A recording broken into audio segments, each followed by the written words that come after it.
All right, so welcome to today's Parenting Little Ones Q&A session about early childhood development called Is This Normal? Thank you so much for connecting with us via Zoom. My name is Jenny Gechter and I work for the Pikes Peak Library District. I am an early literacy and family place librarian at our East branch. And before we get started, we'd like to know a little bit more about who our guests are this evening. So I'm going to run a brief poll, and this is kind of to help inform our discussion today. If you could just let us know how old your kiddos are, we'll let that go for just a few minutes or a few seconds.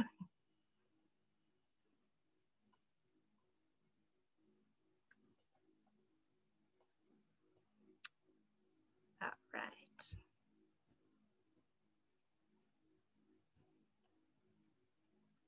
5, 4, 3, 2, and 1. We'll end polling and share results. So it looks like we've got some 3s and some under 1 and some pregnant and expecting. Congratulations.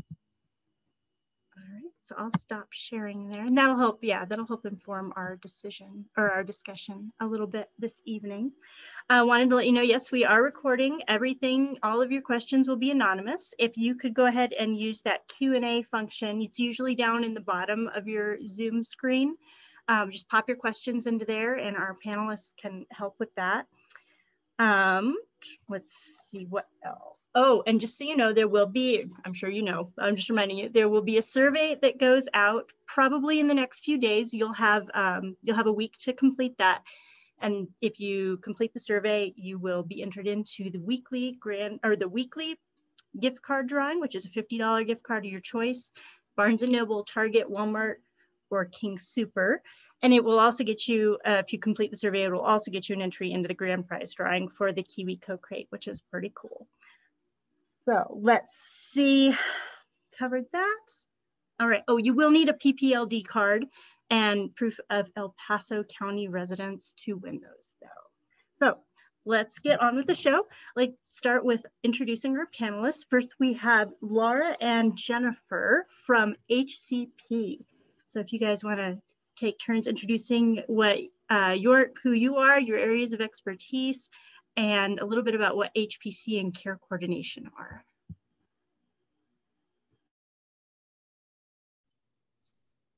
Thank you so much, Jenny, for the introduction. So my name is Jennifer Mussaw. I am the social worker on the HCP team with El Paso County Public Health, and I'll go ahead and let my colleague introduce herself as well.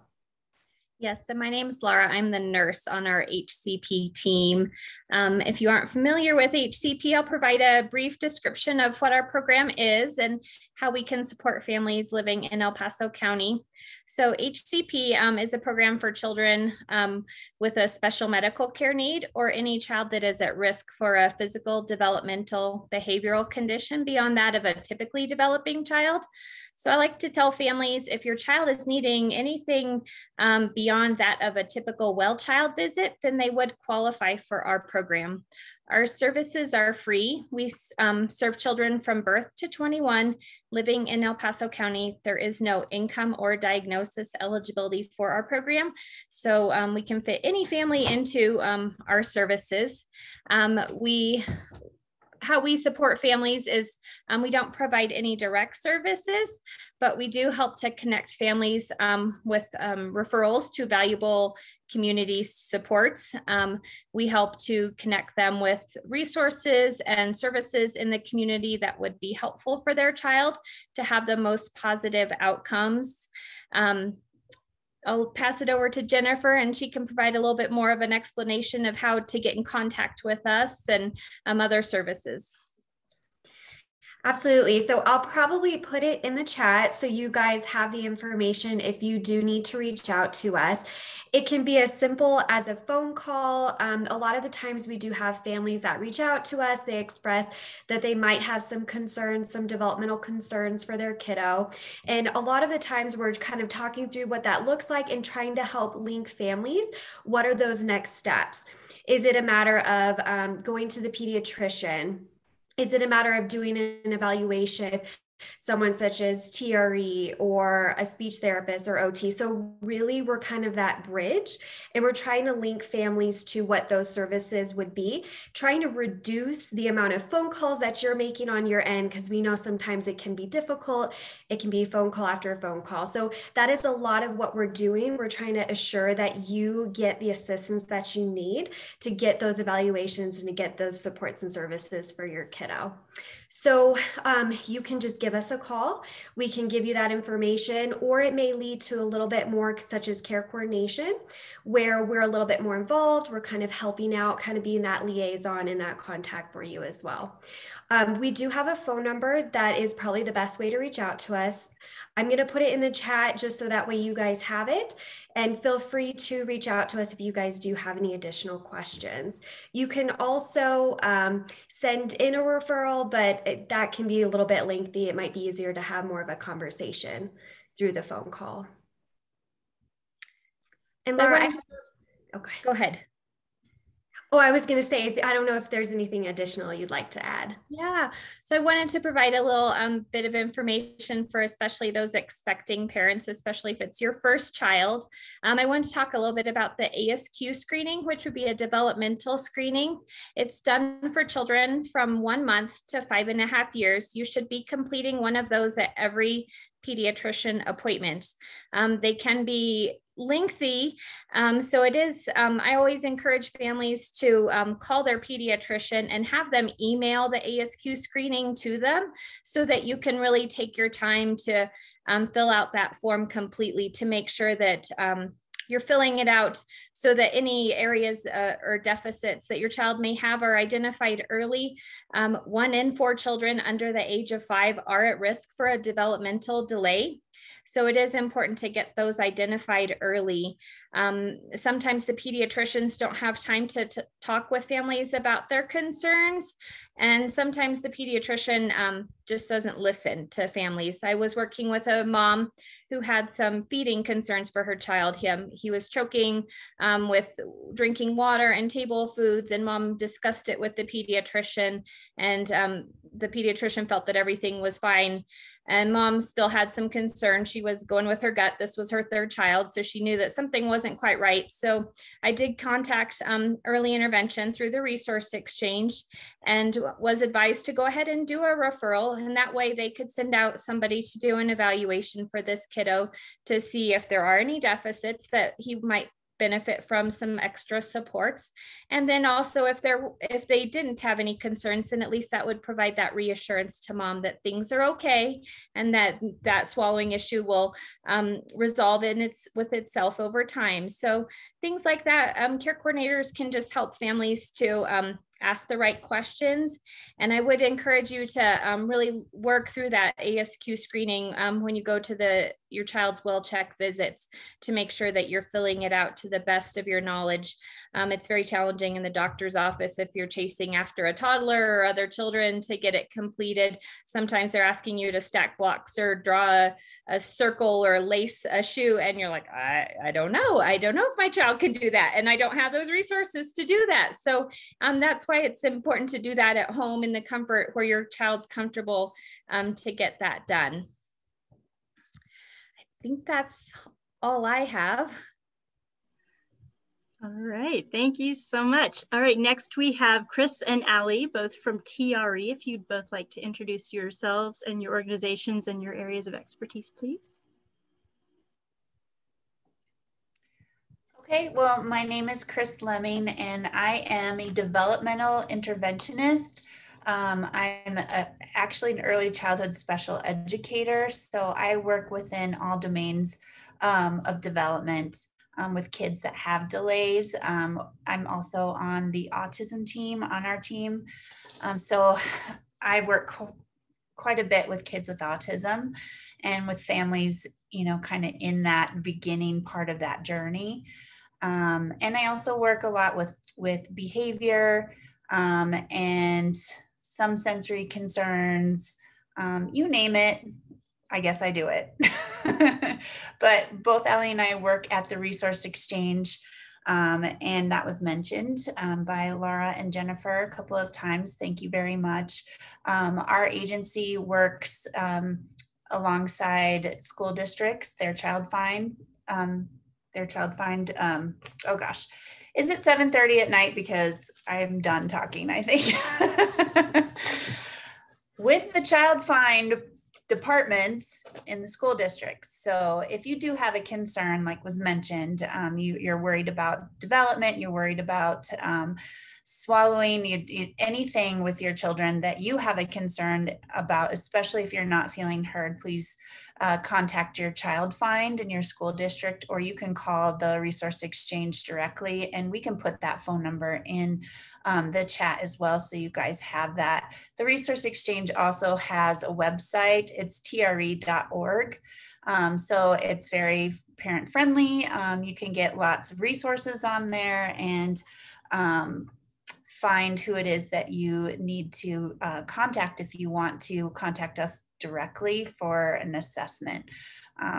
Allie's going to probably share a little bit more about that, so I will hand it off to you, Allie. Thank you, Chris. So I'm Allison Sussman. I'm an occupational therapist at the Resource Exchange, as you've heard. Chris and I work specifically with kiddos ages 0 to 3, which sounds like that's what your kiddos are or expecting. Congratulations. You may or may not know what occupational therapy is, so I'll explain that a little bit. A lot of individuals don't know what an occupational therapist is. So we really can work throughout a lifespan, but I'll talk specifically about this population. So I work specifically with kiddos with any sort of developmental delay. So for example, if a kiddo was born early, or if they have a diagnosis of any sort, like autism or Down syndrome, cerebral palsy, and I work with them for feeding, for example, like Laura said about her kiddo that was choking. I would work exactly with that kiddo. I also work on fine motor skills, gross motor. I work on crawling, walking, standing. I also work on self-regulation, a lot of sensory concerns, dressing. I work on that parent-child bond. I can work on, again, as Chris said, anything and everything pretty much is how I feel. So yeah, any sort of questions that you guys have, we're here to answer them. All right, and we have a couple of questions in the chat. I'll start with the first one. She says, my toddler has been biting his nails a lot. Any tips on getting him to stop? Why is he doing it?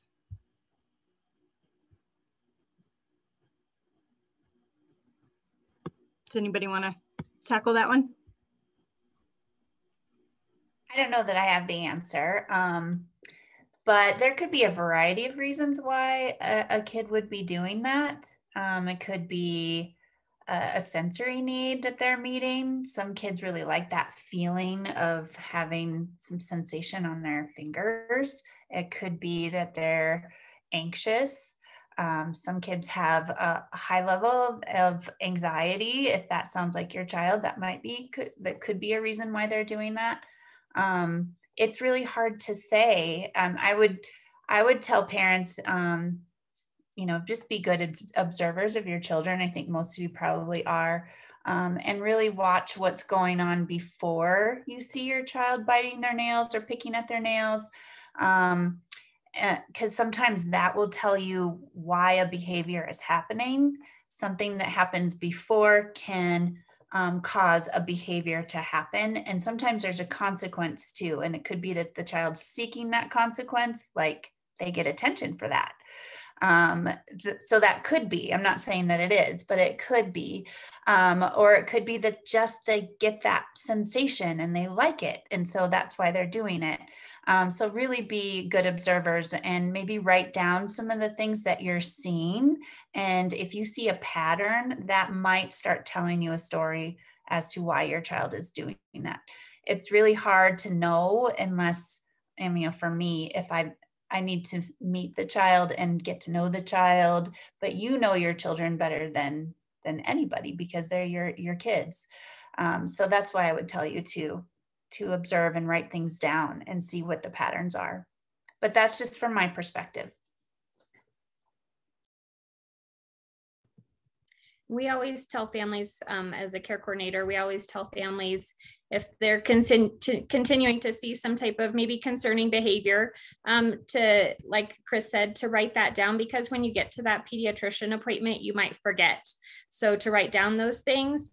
And then if that persists, just talk with your pediatrician about that. And, you know, they may say that it's not concerning at the moment, but may want to, you know, continue to watch that and may need some further evaluation down the road. But those are important things to be picking up on, like Chris said, just to be a good observer, writing it down, and then discussing that with your pediatrician. That's what they're there for.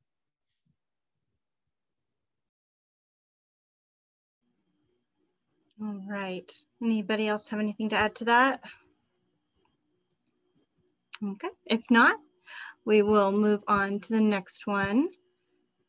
Let's see. Do you have any stats on the effect of technology on childhood development? We allow 1 hour of screen time after dinner. Does that sound normal?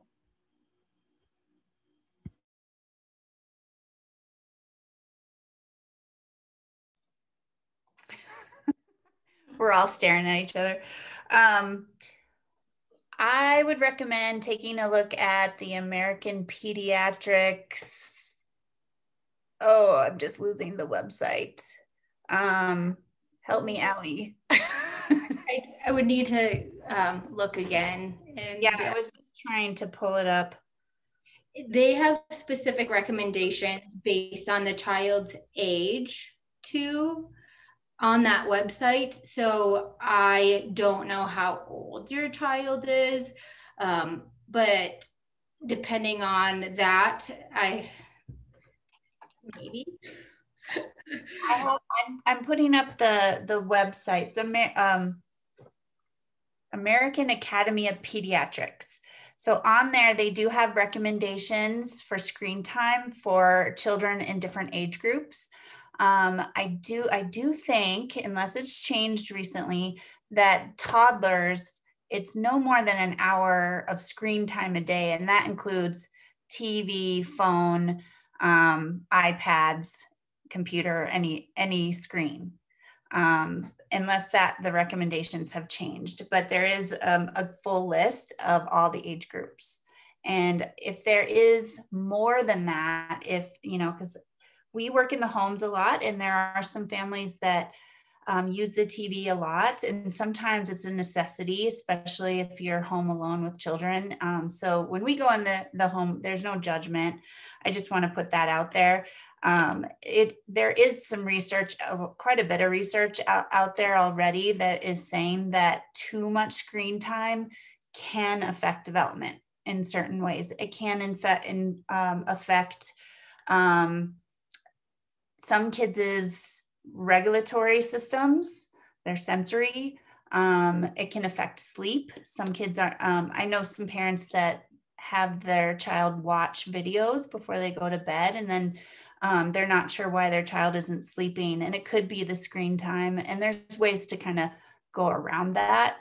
So I'm not making a recommendation to anybody, you know, turn your screens off, or I'm not saying anything like that, but some kids can sleep and not be affected by the screen, but a lot of kids can be affected. So really just kind of watch your child again, and observe how they are on screen time, if there is a lot of screen time, especially before we go to sleep, or when they don't have it, and see if you see some differences.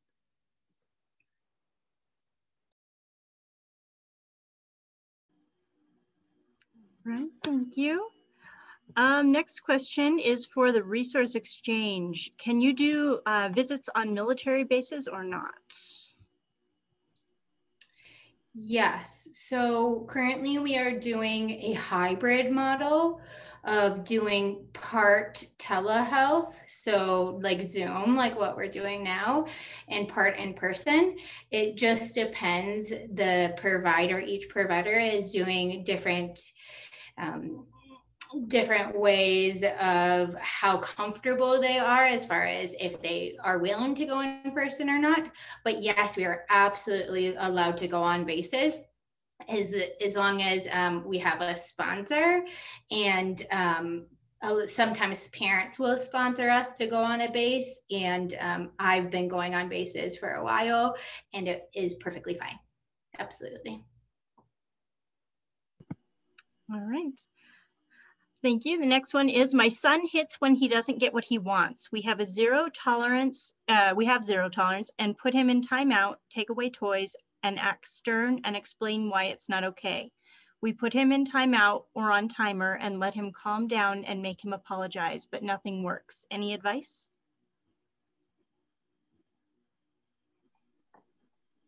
That is definitely a tough one.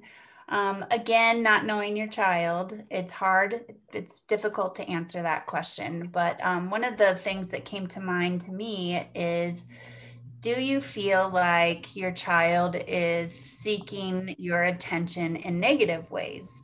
All kids want attention. They will take attention however they can get it. It could be positive attention. They love that, but they also, which sounds really strange, also can crave negative attention as well. So really, again, think about what is happening before the behavior occurs.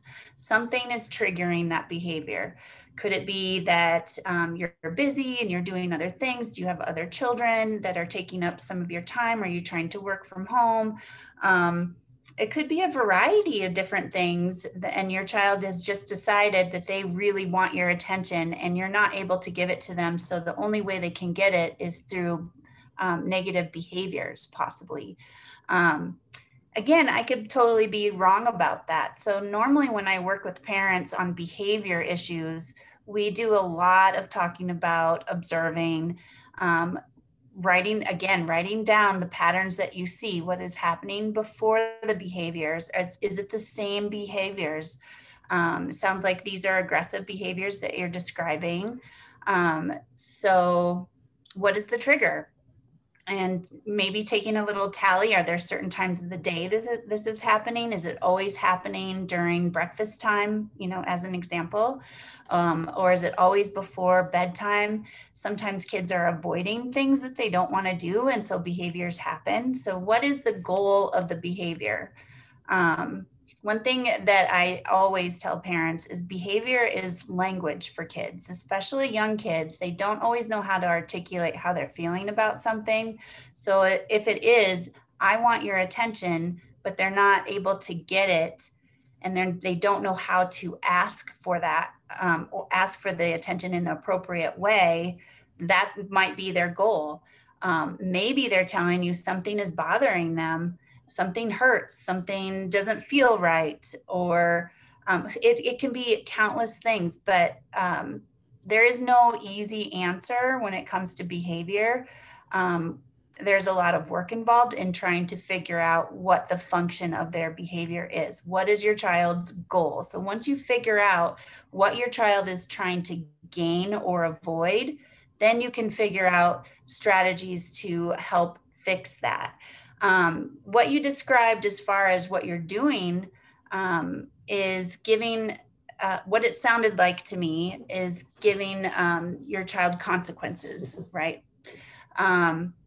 Those can be felt as punishment, negative, and for young children, we really want to start working on what children can do rather than what they can't do. So I use a lot of positive strategies when working with parents. And I usually try to start off, when you start to work on behavior, first you're going to be observing, but second, we want to develop a different type of relationship with their child. So if you're feeling like I'm always punishing, I'm always having them sit in timeout, I'm always doing this, I'm always the bad guy, it doesn't feel good for you and it doesn't feel good for your child. So kind of trying to redirect your relationship with your child could help. And the way I tell parents to do that is just sit and play with them. Find a certain part of the day where you're able to sit down and play with them and notice the things that your kid is doing correctly and point those things out. Be very specific. I see you sitting down very nicely. Oh, you came over and you tapped my shoulder to get my attention. Or you want me to play with you. You tapped me, so I know you want to play. So really pointing out what you see your child doing right on as much of a continual basis as possible is going to go a long way when we talk about behavior. When kids hear only negatives, it depletes their emotional tank. I call it an emotional tank. It actually comes from Positive Solutions for Families. And that is, I can probably look up that website if you guys want to look at that. It's a free resource for parents or for providers. That might be something that you look at. It gives you a lot of positive strategies for families. And that is one of the first steps that you work on, is really trying to change that narrative. I hope that makes sense to you. It's difficult to answer that kind of a question, but if you do have major concerns for behavior for your child, again, you can reach out to your Child Find or to the Resource Exchange and see if there is something really going on. We can hook you up with resources. And just to kind of piggyback on what Chris was saying, a lot of the times we do have families that reach out to our program specifically expressing specific kind of developmental concerns or a consistent behavior that keeps occurring. And it's beneficial to at least reach out to the pediatrician, or we are always reaching out to the Resource Exchange just to do that evaluation, because they're not going to look at just that one behavior. They're going to look at the whole picture and see, developmentally, how is everything going, behaviorals as well. So we always recommend at least the first step is doing that evaluation too.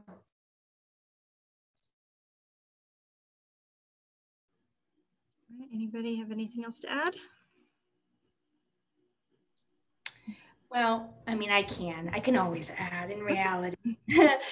Chris talked about using positives. We harp on this all the time for parents. I think that a lot of parents tend to use that negative language, and they feel, a lot of parents, I hear, they have a hard time with it themselves. They're like, I know I'm using this negative language, but I don't know what else to do.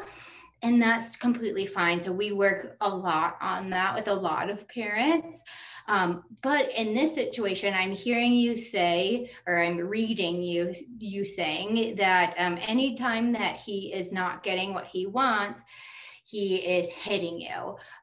So sometimes when I see a kiddo that is doing that, instead of saying, oh, nope, you can't have this, I say, oh, instead of having this, you know what you can have? You can have this water bottle. Instead of having your milk, you can have water. So instead of just saying that negative, oh, no, you can't have that negative, I can say, oh, instead of your water, or instead of your milk, we can have water, and giving them that alternative. You might be doing that already.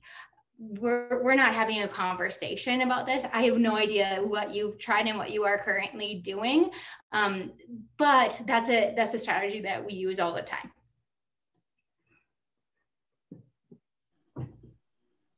All right. Our next question. My daughter, 3 years old, has a lot of social anxiety with children right now, not adults. My best guess is that it is because of COVID and social distancing from children. Any strategies to help this? I'm worried it's going to harm her long term.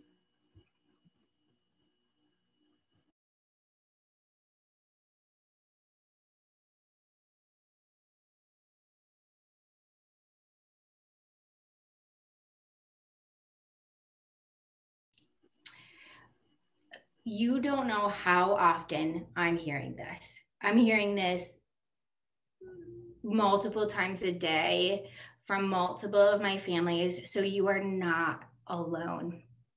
I want you to know that. This is an extremely challenging time. Your kiddo has not really been experiencing in this, the past, from her being 2 to 3, she hasn't really experienced being with other kiddos. I don't know if she has siblings, but no matter what, it's been so challenging for kids.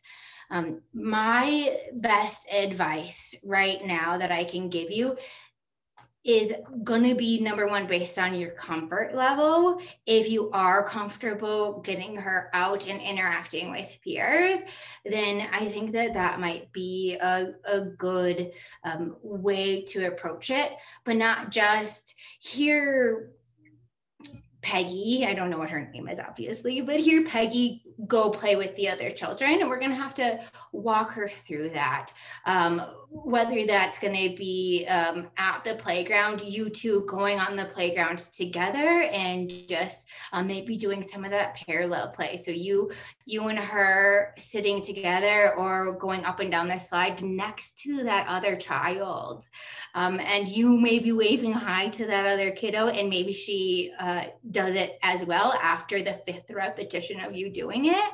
That would be awesome. That would be a huge win. Or you guys are sitting together at the library during that toddler time, and maybe she starts in the back right now on your lap, and then you move closer and closer and closer each session. But again, taking that as a win, that you are moving closer. Eventually she's going to be waving to her friends there, but we have to take it slowly, and that's okay. I'd like to put a plug in for Pikes Peak Library District Toddler Time. Since you mentioned it, we are starting those back up at the East Library in September. So. Good. I was going to ask that because those are amazing programs. It really is fun. And Allie and I have actually been with parents. We've taken some of our parents with their kids to the Toddler Times. It's really, really a good, fantastic program. And we have also participated in some Toddler Times as well. And it's a wonderful socialization experience and just kind of getting to see those kids interact. So very excited to hear that it's coming back. I wanted to mention that the nice thing about the Toddler Times is you're going to be there with your child, and sometimes they just need that little extra support that mom's there. So we do always refer families to, check out that Toddler Time at the library. It's one of the best free resources that we have in this community. And there's so many libraries. I'm sure there's one close to where you live. I also would encourage you to, with the nice weather, get outside, have some experiences with other children at the park with their comfort level. And then if you're involved with a faith-based community, there's programs like MOPS, Mothers of Preschoolers, where you get to engage with other children, and you get to have some alone time as well, interacting with other parents who are going through the same things that you are. So that's another great resource. The Parks and Rec, they have good resources. When my son was little, I did a swim class with him. It was just a small group of 6-month-olds, and we just introduced our kids to the water, and we are still friends with those families today. So really building those strong relationships and getting the children just out there and exposed to other children with your comfort level is important. I think as adults, we're experiencing some of that social anxiety too. So you want to be aware of that as well.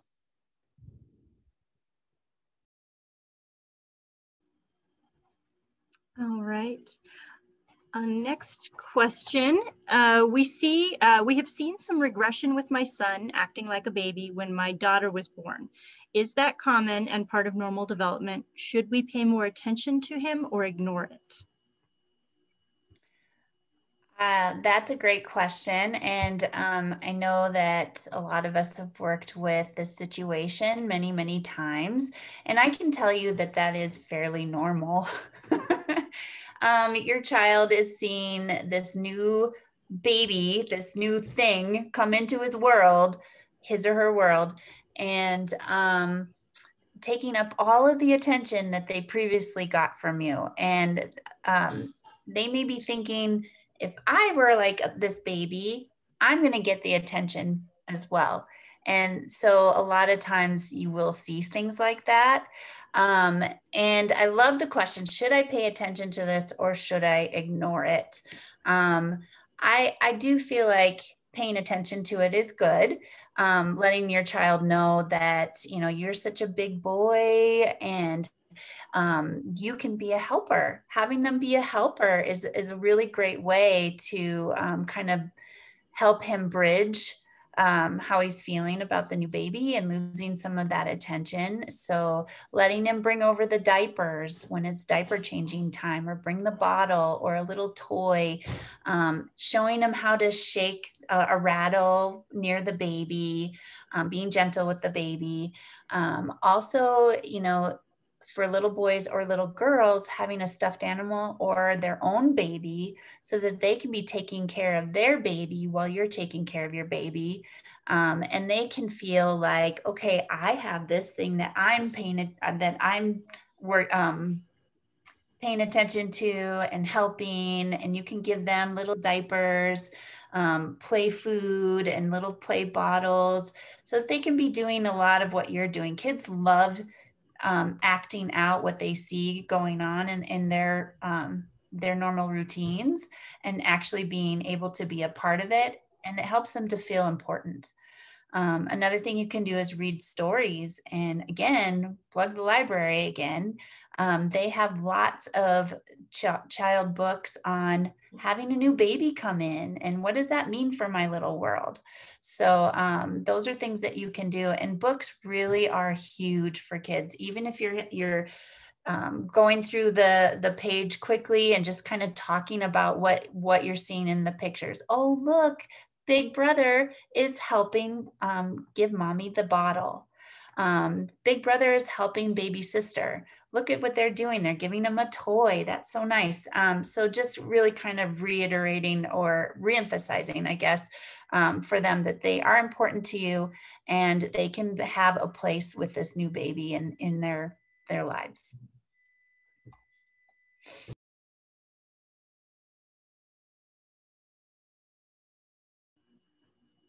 All right. Sounds like we can move on to the next one. All right, tips on room sharing. We want to move our 10-month-old in the same room with our 3-year-old. The 3-year-old is motivated and wants his brother to share his room.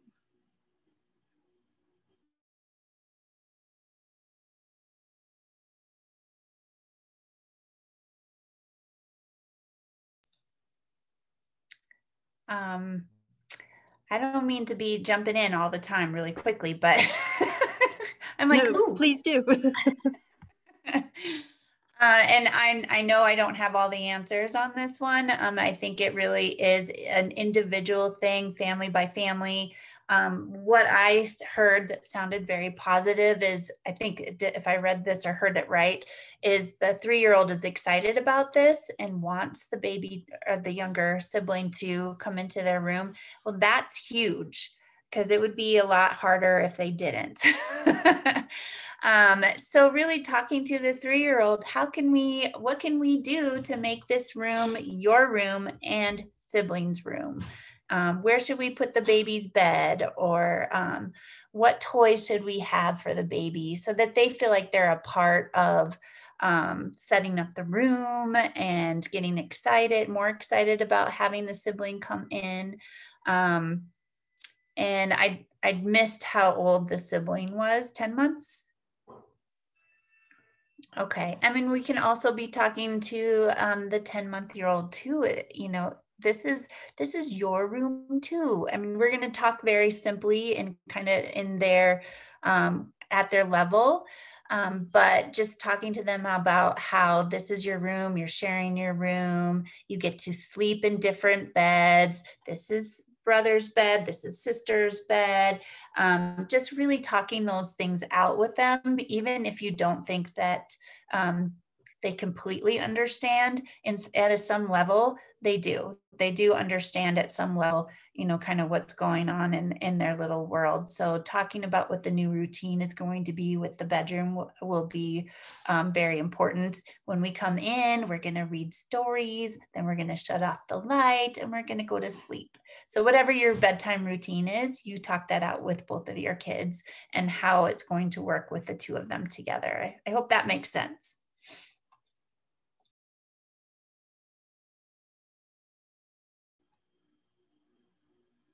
All right.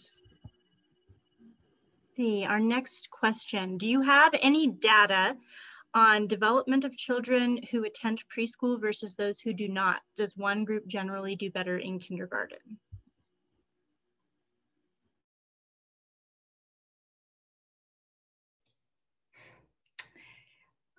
I do not have that data. Chris, do you have any of that? I don't at my fingertips. I do know that there's been a lot of research out there. I'm kind of not, hopefully it'll come to me, but there should be some sites out there, developmental sites that would have some of that research for you. If you are the type of person that loves research and statistics and data, there's always something out there. And maybe you could check the American Pediatrics Association again and see if they have some research on that. From what I have been hearing from some of the latest, and I can't recite any of that for you. I'm terrible at reciting research resources where you can find it unless I have it written down in front of me. But you know, the whole idea of preschool is really geared towards setting kids up to be successful once they get into kindergarten and into elementary school as a whole, and really in life, because kids learn at that age how to play together, how to interact together. They can role play their worlds together so that they can kind of problem solve their situations. They learn how to share, take turns, and they learn how to speak to each other in appropriate ways. It sounds really easy when you talk about it in those terms, but in preschool world, it's really hard. So they learn how to be a community together, which is really important when we get into the older grades. As they develop in preschool and they get to be around the age of 4.5, then they start to really learn how to attend to activities for longer and longer periods of time. They are more apt to be able to handle structured teacher-directed activities, but also have that balance of child-directed activities as well, because they need that developmentally. But it definitely prepares them for going into kindergarten and having even more structured teacher-directed time, more sitting to do tasks. And that just continues as they go on. So I personally, and I've been a preschool teacher in my past life, and I've seen a lot of kids go on into the kindergarten and elementary school worlds, and it really does prepare them for kindergarten. And I've had kindergarten teachers come to me and say, thank you for teaching these children, because I can tell who's been in preschool and who hasn't. And I'm not saying that's an umbrella for all kids, because there are kids out there that can come into a kindergarten situation and be able to learn in that way, but it does, it's not all children. So I do think that preschool is very beneficial when it comes to learning how to be in school eventually. I'd also like to, another shameless plug for the library, but if you're looking for research on the on these kind of things, we have a really wonderful database through EBSCOhost. If you go to our website, it's ppld.org, and then click on resources, you can go to the databases and look for Academic Search Premier. And librarians like me love helping people with that kind of stuff. So please come and see us, or you're welcome to explore the website. But you can look up all kinds of really great research about preschool and you know, stuff like that there. So, and you don't, some of them can be really dense, like really long documents. So go ahead and scroll through to the conclusion. It'll give you the, it'll sum it up for you. Laura, did you want to add to that? Sure. As care coordinators, if a family is looking for some type of preschool program, we're always going to talk with them. If they have some developmental concerns for their child, then a preschool program would definitely be beneficial. We would always refer them to Child Find to get an evaluation done. If they do qualify for Child Find services, preschool services are provided in a typical classroom setting. So they are getting that interaction with typical children and then getting that support they need to prepare them for kindergarten. If the child doesn't qualify for Child Find, we always send families to Head Start as well through the CPCD. They provide school programs for children from birth to age 5. So that is another good resource. And preschool is very expensive. So if you're looking at a private preschool and you just can't afford it, don't beat yourself up. There's lots of great resources online that you can support your child's learning at home as well. So it doesn't have to be in a preschool setting. You can be that teacher for your child and get them connected with, you know, play groups where they can get that social emotional interaction, and you can provide that teaching experience to your child if preschool is unattainable, and sometimes it is.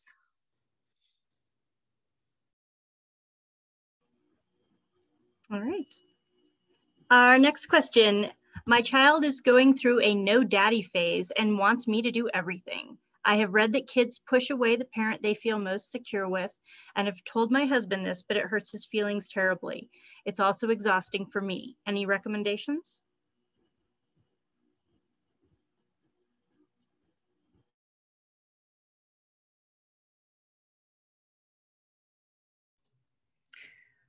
I think this is a hard one. It definitely can be a phase. And there might be more than one reason why a phase like that can happen. So I wouldn't say in my experiences that it's always because they feel more secure or not more secure with the other parent. A lot of kids go through mommy phase. I am only about mommy. Mommy does everything for me. And then down the road, they might switch and it's a daddy phase. And these things can change the older your child gets, and it can go back and forth. It just really depends on the child.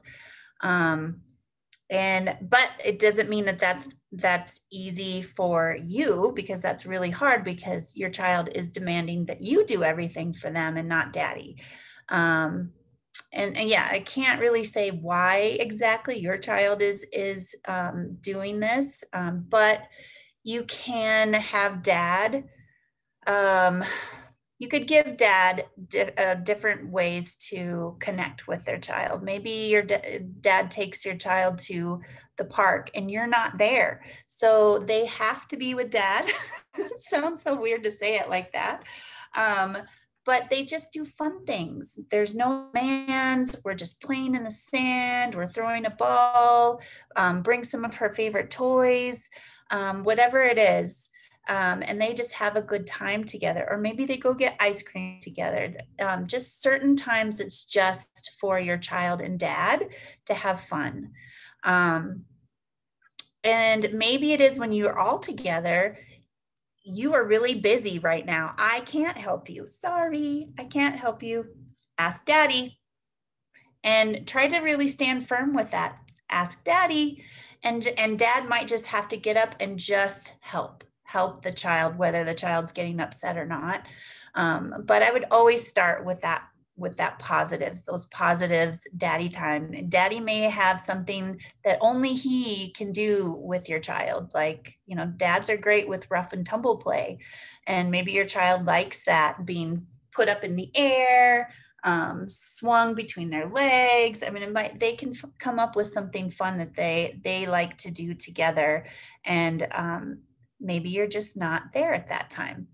I'm sure other people have different suggestions as well. But yeah, I mean, it could be a phase. Let's hope that that's what it is. Maybe you could look to, depending on how old your child is, ask them, you know, what would you like to do with daddy? What fun thing would you like to do with daddy today that mommy can't do?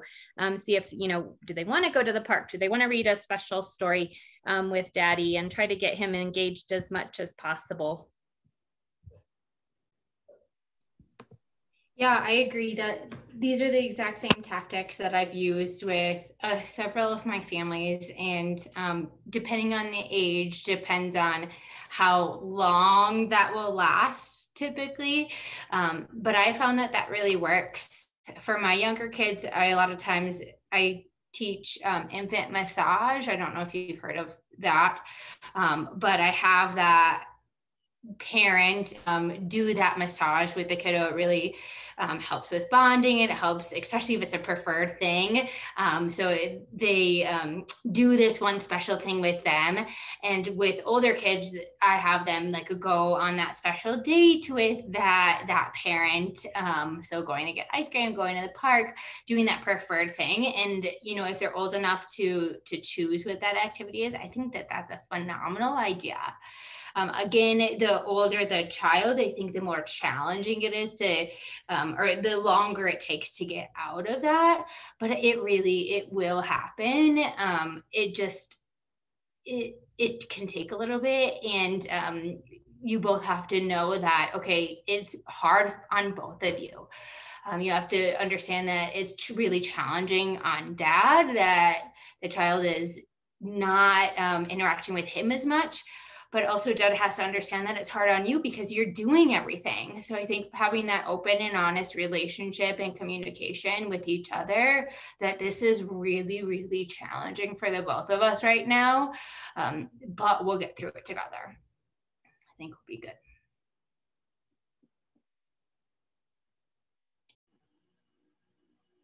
All right. Our next question, how normal is it for a 2.5-year-old to be aggressive around their little brother? I hate using the word aggressive because that may be too strong, but purposely knocks her over and will say things like, I am being mean. So she's aware of what she's doing.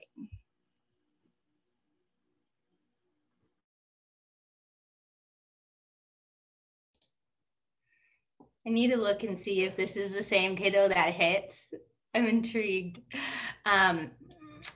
But so Chris kind of talked about this earlier with, I'm wondering, you know, is this a behavior? Is it because the little sister is getting more attention? Whether it's positive or negative, you know, is it because this, well, I think I got it right that it's older sister and younger sister. I might be wrong, so I apologize if I'm wrong. But older sister maybe is trying to get attention from mom as well, or dad as well, because of that. And so, yeah, I think that it's always interesting to see, you know, what is the root cause of that. But it's absolutely not abnormal that kiddos are doing that. I think figuring out, you know, why is she doing that, and how can we best correct what that is it that she's wanting attention because she thinks, okay, sister is getting more of the attention, so let me take it away from her? Or is it, I just want any attention, so I'm going to try to get negative attention from parents? So I think Chris had some really good advice earlier for look and see what she's doing right before that. It is really spot on, but I do see that frequently with older siblings becoming, you know, aggressive towards their little siblings. And it doesn't sound like she's really being that physical, which is good. You know, if we were seeing more of that, then I think it would be more concerning to us, and we would say, okay, we need to get some other professionals involved. And if that happens, I think that would make sense for you guys. But if you're concerned, I think obviously that you should check into that too.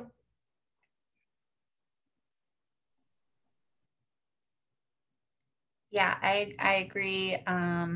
It's developmental for kids around 2.5 to be somewhat aggressive which sounds strange to hear that can be a developmental phase.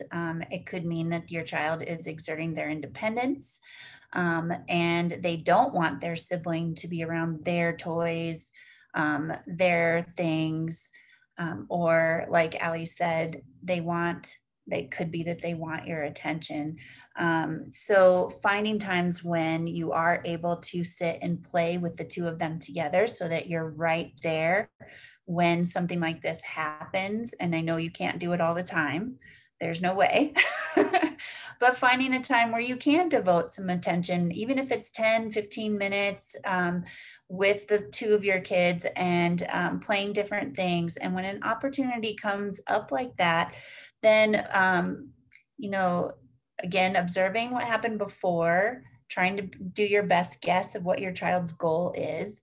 And if it is something like they're wanting your attention, then it might be something like we give attention to the sibling more because, oh, you got knocked down. Are you okay? Give me a hug. So you're giving more of your positive attention to the sibling that got knocked down than the child who did the pushing. And then when we start playing again, maybe you could say, you know what, we are gentle with each other. Here, let me show you what gentle looks like. And next time you can ask sister to move.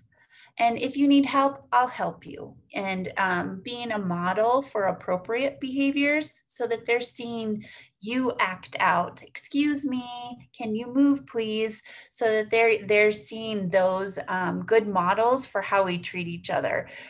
Because even if it is normal for that type of behavior to be happening, we still want to be working on actively teaching kids appropriate behaviors. And they learn best through play and real life examples.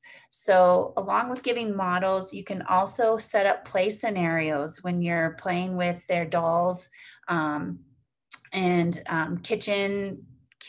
toy kitchen stuff or whatever that you're doing. It could be like figurines and cars, it doesn't matter, but you could come up with some play scenarios. Maybe the car pushes the other car over. Oh man, I fell down, I'm hurt. And then somebody comes over to help that car up. I mean, whatever your kids love, use those things to kind of teach them appropriate behaviors in fun, silly ways. That will go so much farther for your kids than any negative attention will. We always encourage parents too to watch for those cues that are causing that aggressive behavior for your child. And then talking with the pediatrician about that. If your child's been getting regular well check visits, then your pediatrician's going to know your child and have a relationship with you and the child and might be able to provide some helpful strategies that you can try. And then if that behavior does persist or worsen, then that pediatrician is aware of those aggressive behaviors and might be able to provide some other helpful resources to help with those behaviors in case some other evaluation is needed. All right, it looks like we have about 2 minutes left and I want to be respectful of everybody's time, but we still have 2 more questions in the chat. So I'll see if we can power through real quick. First one is, have you had any experience with families who have had au pairs living with them from another country and whether it can affect the development of toddlers? And then our final question will be, when do I worry about my child rocking back and forth, like when watching TV or just sitting there? He stops when I ask, but then starts up again. Those are 2 different people, but I wanted to make sure I got both of those in there.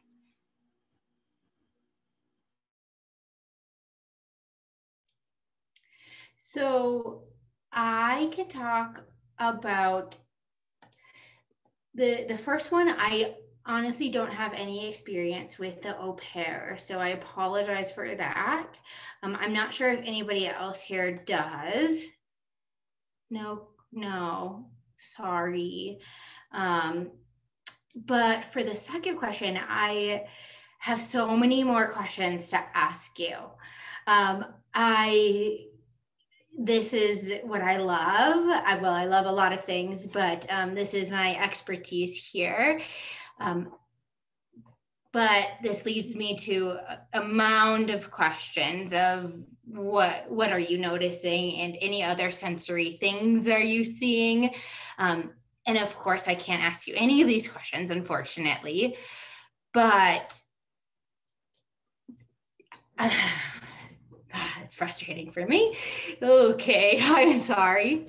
So my question for you, I guess, is, are you concerned? If you are concerned, then I think that you should get an evaluation. If you're noticing any other sensory seeking, that's what I'm hearing you say, is that he's rocking back and forth. He's trying to get that vestibular input. He's trying to know where his body is in space by moving. I see a lot of kiddos doing that. And if you ask him to stop, he can stop, fine. But then he wants to keep doing it. He wants to keep rocking back and forth. So that's, again, a sensory seeking. He might be doing this throughout the day. You might see him walk and crash into objects. You might see him loving spinning. You might see him really want to swing on a swing, or you might see him avoiding these things too. I'm not sure, but if you feel like you have some concerns about that, I absolutely say you might as well talk to your pediatrician, or you might as well give the resource exchange a call and get an evaluation scheduled. As care coordinators, we always recommend that families reach out to their pediatrician first, because typically they're going to need a referral. The nice thing with the resource exchange is, like Chris and Allie said, there is no referral needed. So if you have concerns, you can contact the resource exchange yourself to get an evaluation done. But if other resources are needed, then you will need to start with the pediatrician to get a referral. The only thing I wanted to comment on for the first question, or the one before, about the au pair. Yeah, I don't have a lot of experience working with families that have an au pair, but what I do know is that being exposed to different cultures, different languages can be very beneficial for children. I'm not sure if that's what your concern is, as far as, is it all levels or all domains of development, or is it speech language that you're worried about? I'm not really sure.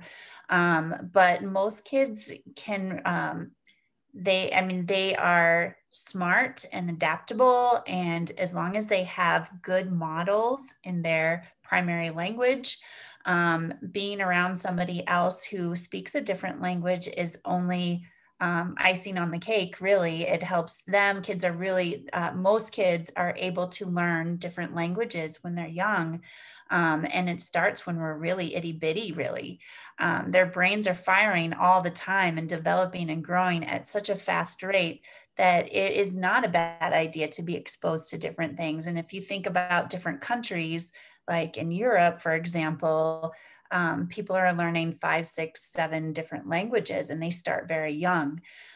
So yeah, it really depends on what you're worried about. If a child is developmentally delayed and they're only with the au pair most of the time, and they don't have other models, that could be concerning a little bit, and that might be something that you take a look at. And then in that case, I would probably seek an evaluation to see if there is an issue. But when we're thinking about typically developing child, I don't see that there could be a problem with that. And that's without knowing more information.